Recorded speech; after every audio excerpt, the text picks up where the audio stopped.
Salam saudara, renungan singkat Asih-Hati hari ini berjudul Kehidupan yang Membangun. Kalau kita melihat 2 Korintus 2 ayat yang kelima berkata demikian, tetapi jika ada orang yang menyebabkan kesedihan, maka bukan hatiku yang disedihkannya, melainkan hati kamu sekalian, atau sekurang-kurangnya, supaya jangan aku melebih-melebihkan hati beberapa orang di antara kamu.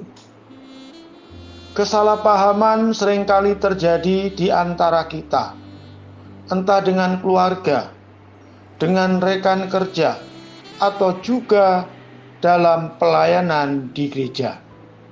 Seringkali kesalahpahaman dapat menimbulkan emosi, sakit hati, dan bahkan kebencian. Terkadang kita tidak dapat mengendalikan kemarahan atau emosi kita karena kesalahpahaman.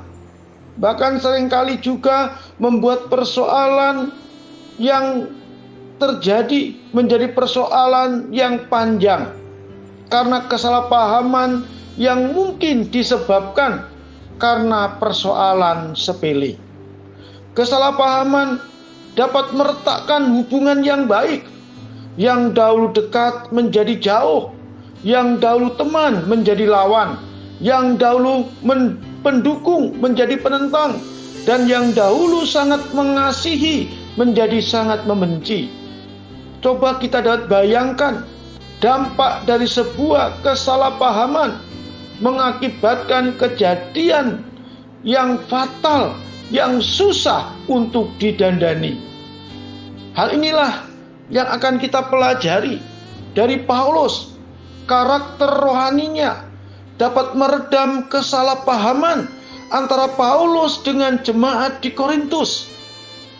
Kesalahpahaman tersebut membuat hati Paulus tidak tenang, apalagi ketika ia disalahkan karena membatalkan rencananya untuk mengunjungi jemaat di Korintus.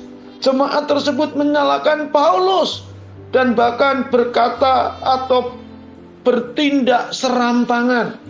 Kalau saudara melihat dalam 2 Korintus pasal yang kedua ayat 17 berkata, sebab kami tidak sama dengan banyak orang lain yang mencari keuntungan dari firman Allah.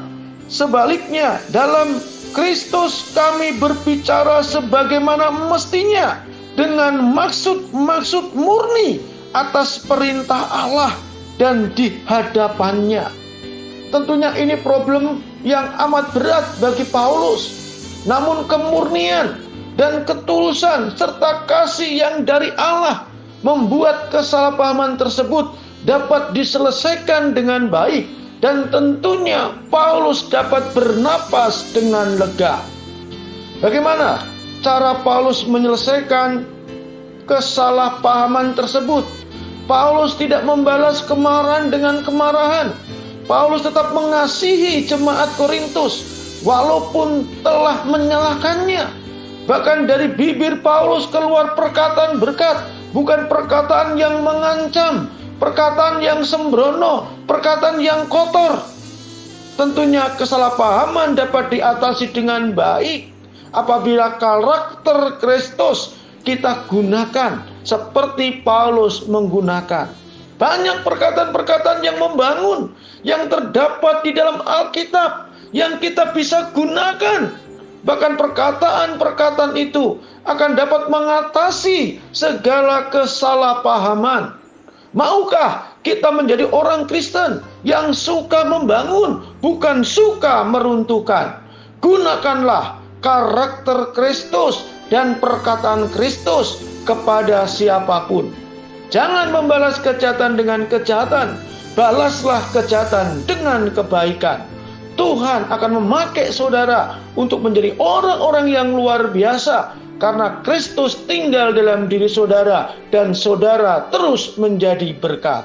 Luar biasa. Haleluya. Tuhan memberkati kita. Amin.